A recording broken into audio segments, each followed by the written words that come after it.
Baik, auzubillahi minasyaitonirrajim. Bismillahirrahmanirrahim. Assalamualaikum warahmatullahi wabarakatuh. Alhamdulillahirabbil alamin. Allahumma shalli ala Muhammad wa ala alihi wa ashabihi wasallam. Teman-teman semua, sebelum saya jawab sebelum Allah izinkan saya menjawab tentang pertanyaan tadi, ada satu rumus yang harus dipegang kuat-kuat sama kita. Apa rumusnya? Udah pernah kita bahas sebetulnya, ini surat 4 ayat 79. Ya, surat 4 ayat 79. Nanti Mas Rocky bacain artinya ya. Ma asobaka min hasanatin faminallah wa ma asobaka min sayyi'atin famin nafsik. Ini hampir cukup sering kita baca ya, Ustaz. Ya, betul. Karena ayat ini harus jadi mentalnya kita, Mas. Masya Allah. Oke, harus jadi mentalnya kita. Coba lihat, silakan dibaca. Kebajikan apapun yang kamu peroleh adalah dari sisi Allah, dan keburukan apapun yang menimpamu itu dari kesalahanmu sendiri. Oke, itu poin yang harus dipegang. Kalau hari ini kita dapat pasangan yang tidak menyenangkan, apapun itu, ya, ingat salah kita, bukan salah dia. Makanya koneknya sama surat 8 ayat 53 yang sudah kita bahas juga kemarin. 8:53, Al-Anfal 53. Tidak akan mengubah suatu kaum. Betul. Tidak akan mengubah suatu nikmat. Ya. Yang demikian itu karena sesungguhnya Allah tidak akan mengubah suatu nikmat yang telah diberikannya kepada suatu kaum hingga kaum itu mengubah apa yang ada pada diri mereka sendiri. Oke, itu poinnya. Nggak akan diubah nikmat yang sudah diberikan kepada kita sampai kita merubah apa yang ada di diri kita. Sudah dikasih suami yang ngeselin, nggak akan dirubah tuh. Kecuali diri sendiri mengubah, ya kan? Istri yang dapat suami mengeselin supaya suaminya berubah, ya rubah aja diri sendiri gitu. Masya Allah. Sehingga ada pepatah Arab tuh bunyinya begini, aslih nafsaka yasluh lakan nas. Perbaiki saja dirimu, maka lingkungan akan Allah perbaiki untukmu gitu. Allah. Gitu. Jadi ya memang ngeselin, oh iya ngeselin betul. Makanya inilah ciri-ciri ketakwaan. Apa itu? Surat 49 ayat 3. 49 Al-Hujurat. Al-Hujurat ayat 3. Ayat ketiga. 49.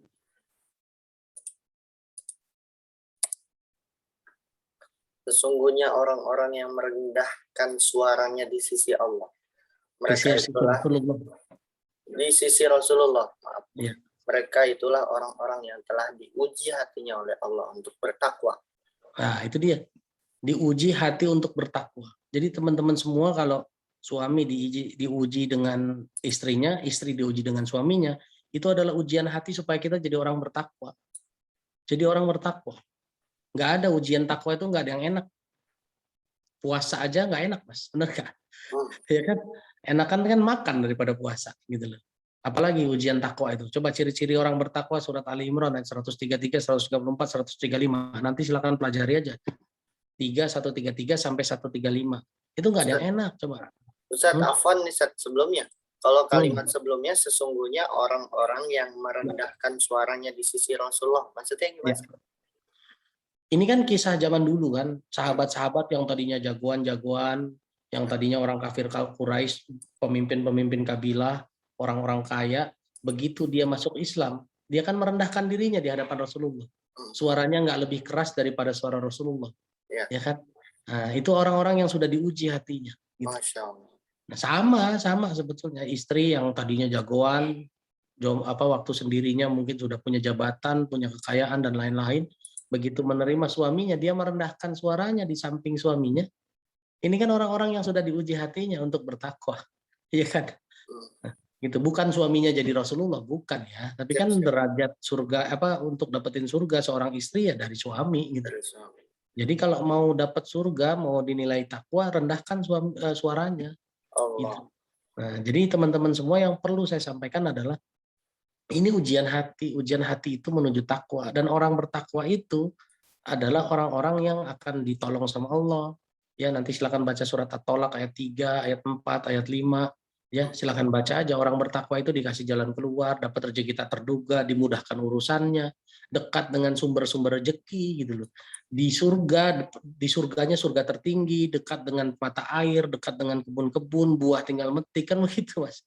Gitu loh. Nah, makanya yang terakhir cek niatnya. Kita niat menikah untuk cari apa? Kalau niat menikah cari suami yang setia, niat menikah cari istri yang cantik, kecewa nanti. Kenapa? Karena setia bisa terganggu. Cantik durasi, benar nggak? Cantik itu durasi, Mas. Sampai umur berapa sih cantik? Ya kan? Kalau kalau nikahnya apa kalau kita ingat ayat surat 28 ayat 77 materi 2 hari 3 hari yang lalu, ya. Wa betagi fi ma ataqallahu darul akhirah. Kejarlah akhirat dengan apa yang Allah berikan, apa yang telah Allah berikan kepada kita kan.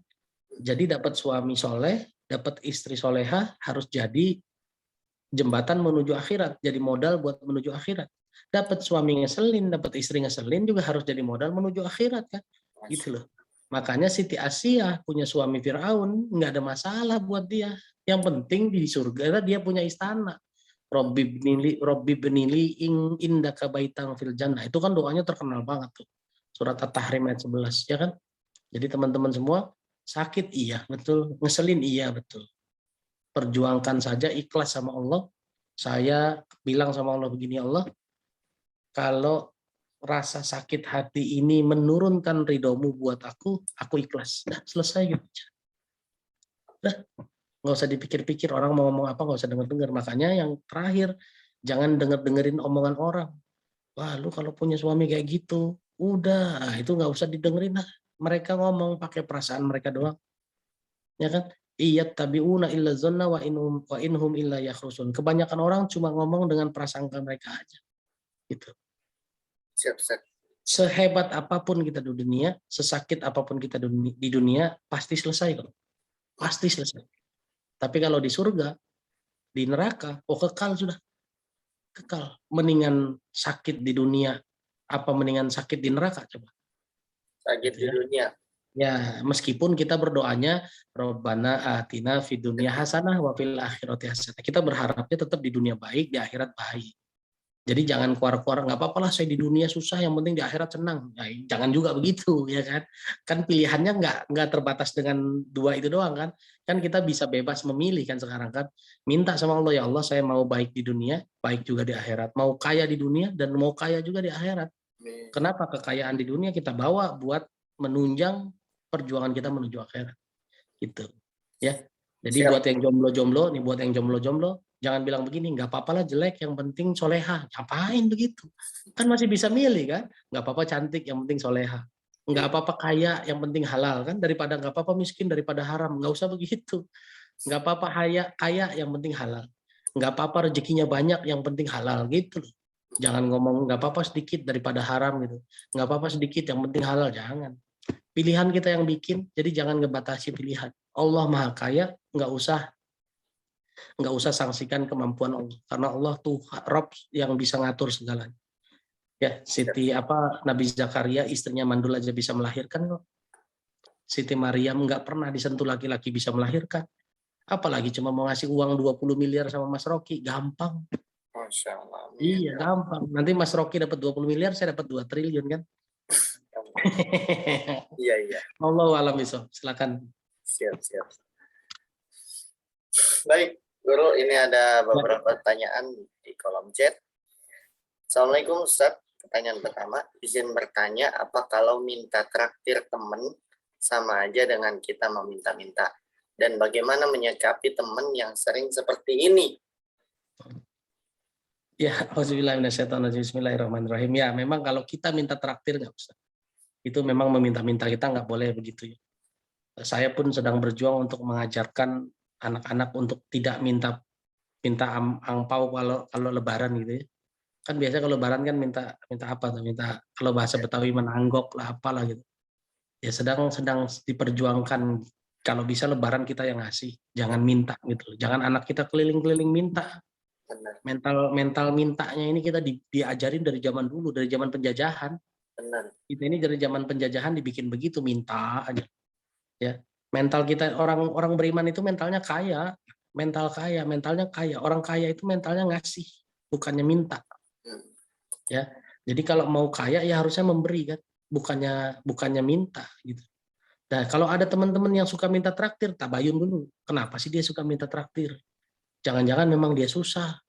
Jangan-jangan memang dia nggak punya uang gitu. Jangan-jangan memang dia emang nggak punya uang gitu ya. Kalau yang begitu mah harus kita bantu. Tapi kalau ternyata dia pelit misalnya gitu ya, padahal punya duit, nggak usah dilayanin. Orang kikir mah tinggalin aja. Karena orang kikir itu termasuk orang sombong. Silakan baca surat 4 ayat 36-37. Surat 4 Ayat 36, 37. ayat 36. Ujungnya aja tuh Mas. Innallaha la yuhibbu man kana mukhtalan fakhur. Sungguh Allah tidak menyukai orang yang sombong dan membanggakan diri. Nah, siapakah dia? Di ayat 37. Itu orang yang kikir dan menyuruh orang lain berbuat kikir. Dan menyembunyikan karunia yang telah diberikan Allah kepadanya. Nah, itu dia. Orang pelit, orang nyuruh orang pelit dan menyembunyikan karunia yang telah diberikan Allah kepadanya. Enggak, saya nggak punya duit. Nah, padahal dia punya. Enggak, saya emang nggak punya ilmunya, padahal punya ilmunya. Enggak, saya nggak punya apa-apa lah, punya mata, punya tangan, punya kaki. Oh, saya berhenti kerja, nanti saya usaha apa? Loh, masih bisa dagang, masih apa kan? Orang sehat badannya. Itu semua jangan disembunyikan. Ya, itu hati-hati dengan lisan. Salah ngomong repot kita. Nggak punya apa-apa saya. Lah, masih punya mata, masih punya tangan, masih punya telinga, masih punya mulut, masih bisa ikhtiar. Jangan terus bilang nggak punya apa-apa.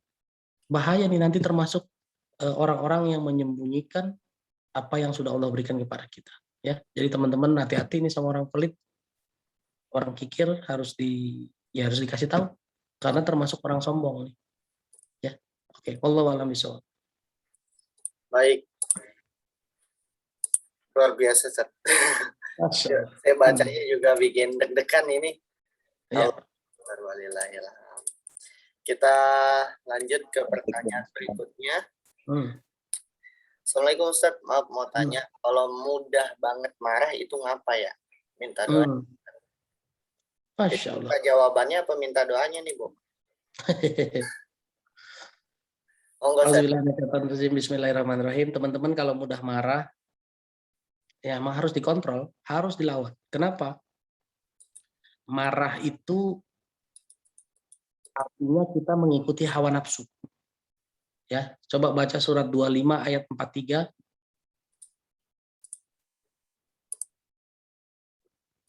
Al-Furqan.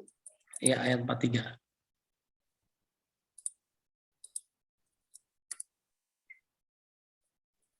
Sudahkah engkau Muhammad melihat orang yang menjadikan keinginannya sebagai Tuhannya? Ilahahu hawahu. Di sini diartikannya keinginan ya Mas. Hawahu itu nafsu, hawa nafsu.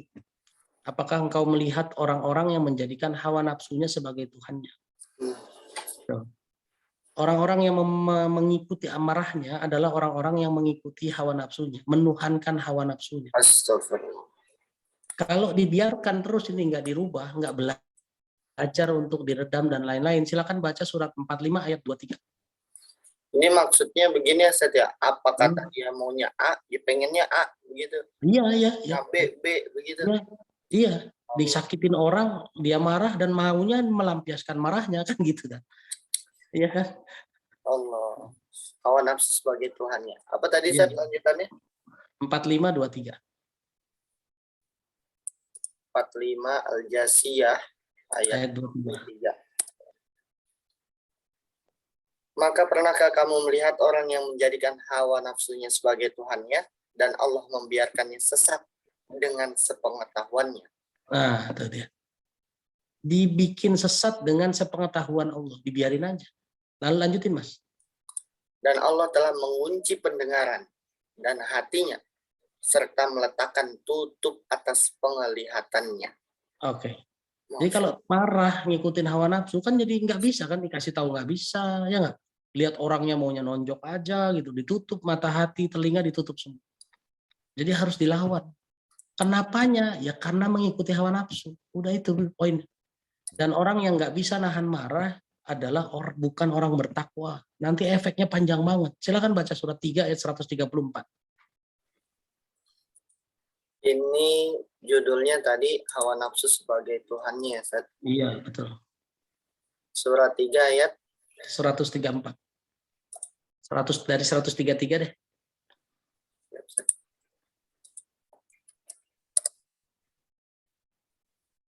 Ujungnya aja. Ujungnya gimana ya? Ya. Dan bumi dan langit disediakan untuk orang-orang yang bertakwa kan? Atau baca semua nggak apa-apa lah, pendek ini ayat. Dan bersegeralah kamu mencari ampunan dari Tuhanmu dan mendapatkan surga yang luasnya seluas langit dan bumi yang disediakan bagi orang-orang yang bertakwa. Siapa orang bertakwa itu? Yaitu orang yang berinfak baik di waktu lapang maupun sempit dan orang-orang yang menahan amarahnya. Oke, ya kan? Jadi kalau ngikutin marah mau gimana mau dapat predikat takwa? Ya kan? Nah, Allah alam bisawab. Saya cuma bisa kasih itu. Mudah-mudahan teman-teman yang masih ngikutin emosinya bisa berjuang melawan emosinya gitu ya. Silakan lanjutkan kalau ada lagi. Predikat takwa nih, kalau kita mau disebut orang bertakwa, orang yang berinfak, kala waktu punya duit maupun nggak punya duit gitu ya, sempit di sini. Iya betul. Nah, siap. Dan orang-orang yang menahan amarahnya, Masya Allah, dan memaafkan kesalahan orang lain. Dan Allah mencintai orang yang berbuat kebaikan. Allahu Akbar.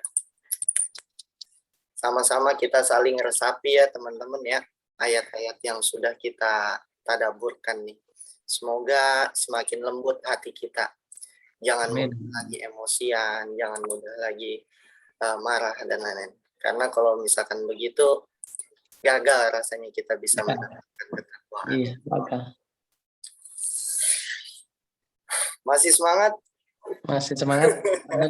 Ada 52 pertanyaan lagi Mas itu di bawah Mas. Luar biasa. Masya Allah Ustadz Insa. Masya Allah. Ada suara halus yang saya dengar. Oh Rizky. Oh Rizky, Masya Allah. Nanya kiranya. Ada pertanyaan lagi tuh Mas di chat. Ada pertanyaan Ustaz. Assalamualaikum Pak Ustaz, mau bertanya. Wah. Tapi nanti Ustadz tolong kirimin jawabannya lewat chatan WA saya. Tapi Ustadz jawab di sini juga. Wah ini murid luar biasa ini, pede banget. Saya aja minta jawaban sama guru saya kagak berani begitu caranya. Rizky baru nimbrung malam ini kayaknya nih. Udah diem dulu, dengerin dulu bentar ya. Rizky ntar ketemu hari Rabu di Aksiana, ntar saya kasih jawaban sampai pusing. Siap. Kita lanjut. Oh ternyata ada beberapa ini, ada 3 pertanyaan. 2. Ustadz mau tanya, untuk perempuan lebih baik sholat di rumah atau di masjid? Karena ibu saya sering nyuruh saya pergi ke masjid untuk sholat. Monggo Ustadz. Ya, Bismillahirrahmanirrahim. Ya, perempuan itu tidak wajib sholat di masjid, tidak wajib. Kalau mau sholat di masjid silakan. Tapi kalau semuanya sholat di masjid, siapa yang sholat di rumah? Rumah kita kan harus disolatin juga, gitu, ya kan? Gitu. Jadi nggak wajib, perempuan nggak wajib sholat di masjid. Kalau masih jomblo, ya nggak apa-apa. Tapi kalau sudah punya suami kan terserah suaminya. Kalau suaminya bilang, ayo ngikut ke masjid, ya ngikut komandan sudah. Gitu. Jadi jawabannya sesimpel itu saja ya. Kalau orang tua yang nyuruh, ya sudahlah mengabdi aja. Iya mah berangkat sudah gitu. Nggak usah dilawan ya, karena kan perintahnya juga baik kok. Meskipun tidak wajib, tapi ya mengabdi aja sama orang tua. Siap. Ustadz, kalau ini kasusnya kebalik, Ustadz. Ini saya mah jujur ya. Umi saya itu terbiasa sholat jamaah. Ya. Dulu masih ada kakak di rumah, ada jamaah gitu kan ya, kakak perempuan. Nah kakak udah nikah, udah nggak di rumah lagi, tinggal saya yang di rumah. Nah habis saya kan di masjid, terus umi saya bilangnya, Ki sholat di rumah aja Ki, biar umi kagak jamaah.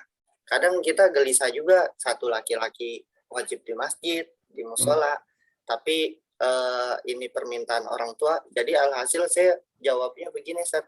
Saya sholat di rumah, niatnya bakti sama orang tua, mumpung orang tua masih ada, nanti kalau misalkan orang tua udah kagak ada, baru udah puas-puasin sholat masjid. Gimana, Ustaz? Iya, ya itu dia. Kalau itu mah memang sebetulnya kan itu ajakan yang bukan ajakan ke arah maksiat ya. Jadi kalau baca Quran nih surat 31 ayat 15, surat 29 ayat 8. Kalau perintahnya orang tua adalah perintah ke arah kemaksiatan, kita nggak boleh turut, Mas. Nggak boleh. Tapi kalau cuma temenin lah biar sholat jamaah, ya sudahlah, jadi anak soleh aja udah. Kapan lagi gitu loh, ya kan, kapan lagi. Sebetulnya kewajiban utamanya ada di suaminya kan, berarti di bapaknya, di abinya Mas Rocky. Karena itu adalah istrinya beliau kan.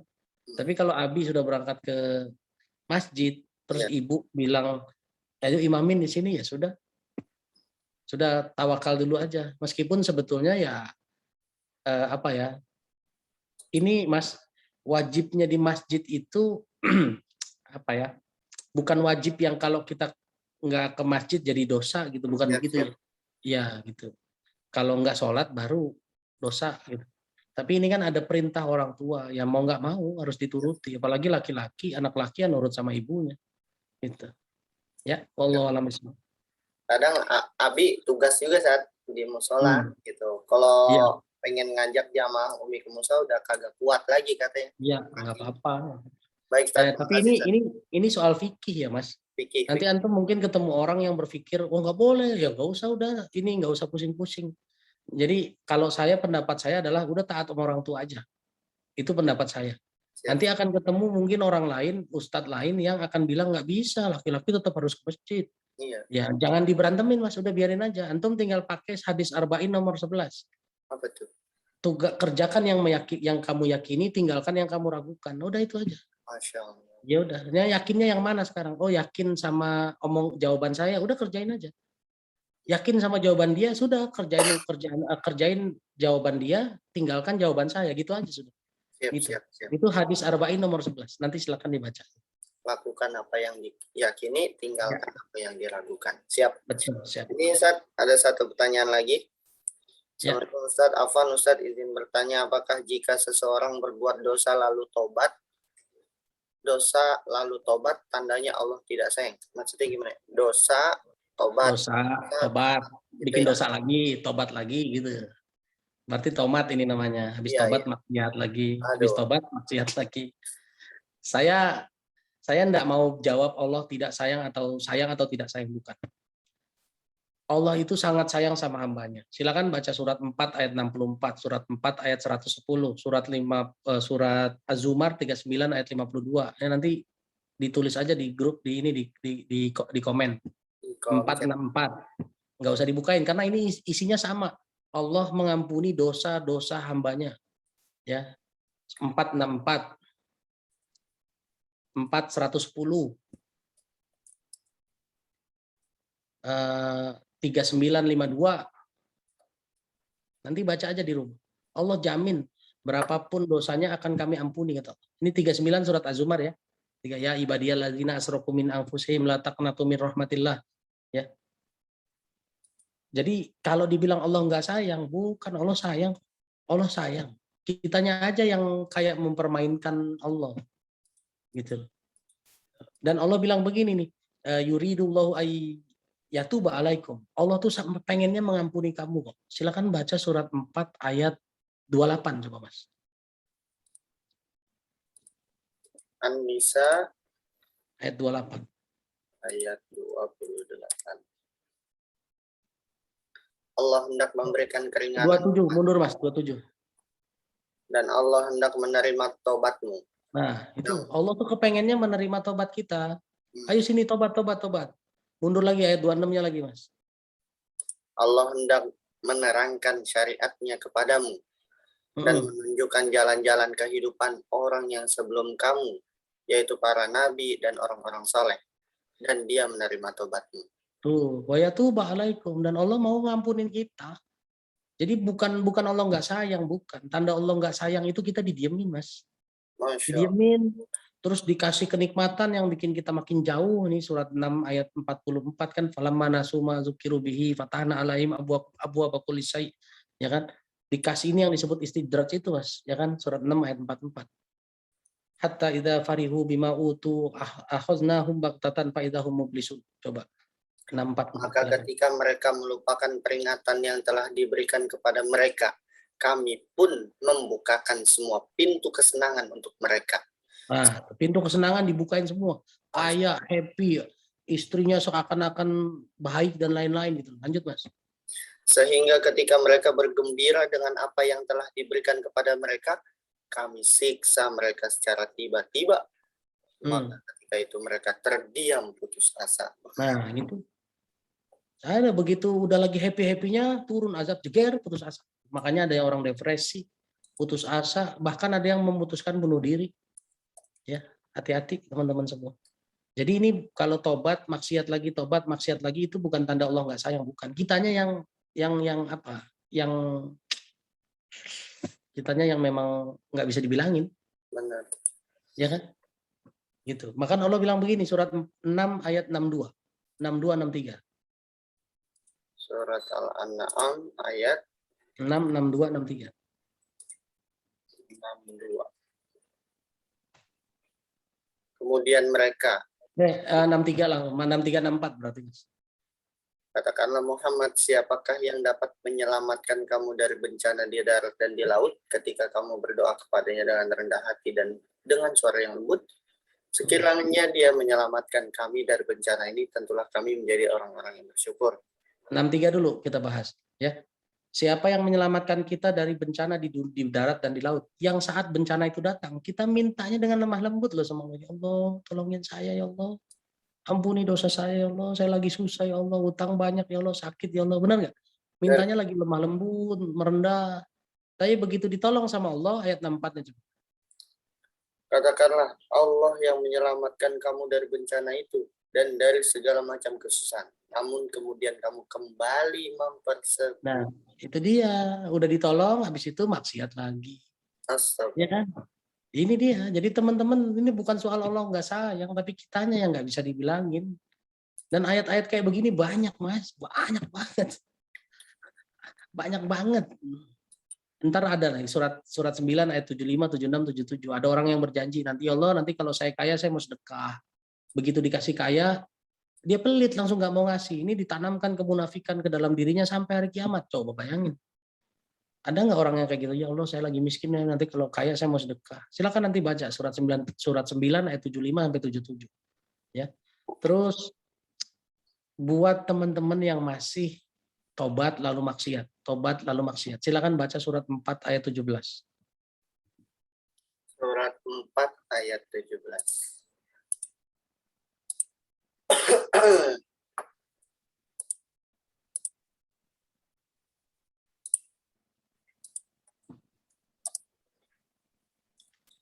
Sesungguhnya bertobat kepada Allah itu hanya pantas bagi mereka yang melakukan kejahatan karena tidak dia mengerti. Kemudian segera bertobat. Nah itu, lanjutin Mas. Tobat mereka itulah yang diterima Allah. Nah, ya kan? Sesungguhnya tobat itu hanya diterima bagi mereka-mereka yang berbuat dosa saat nggak ngerti, saat nggak tahu. Itu tobat yang diterima. Lah kalau udah tahu, habis tobat kerjain lagi, coba. Diterima nggak tobat berikutnya? Ada. Lah saya mah nggak mau menghukumi, Mas. Ya, saya sih tetap nggak mau menghukumi ya, gitu loh. Tapi saya yakin sekali kalau kita tobat terus maksiat lagi, terus tobat lagi, tobat berikutnya itu Mas biasanya lebih sulit, Mas.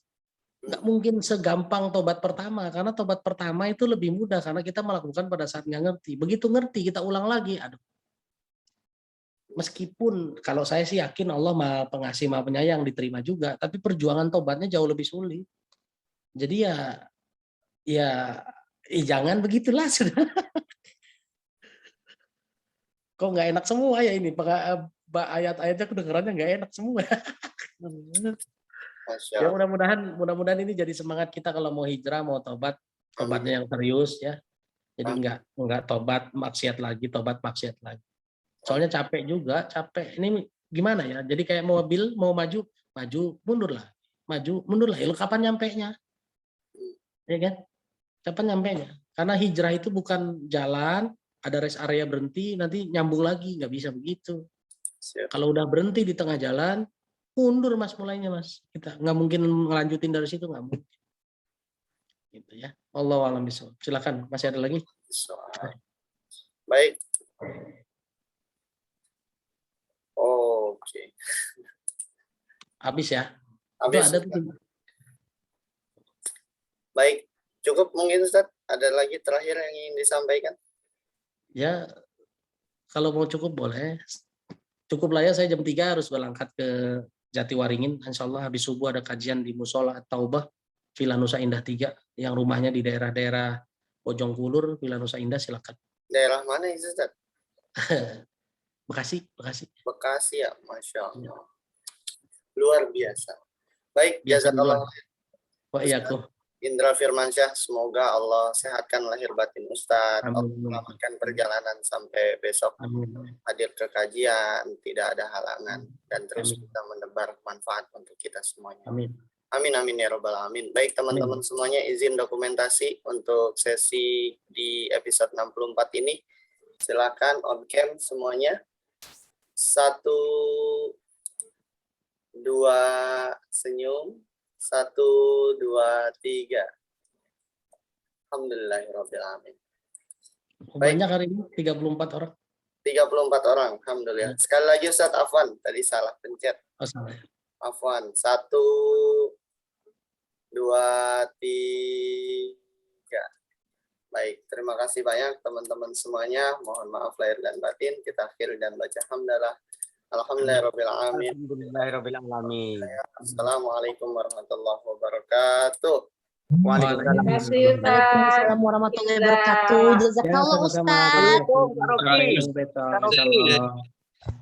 Jazakallah Ustaz. Waalaikumsalam. Makasih. Sama-sama. Assalamualaikum Pak Ibnu.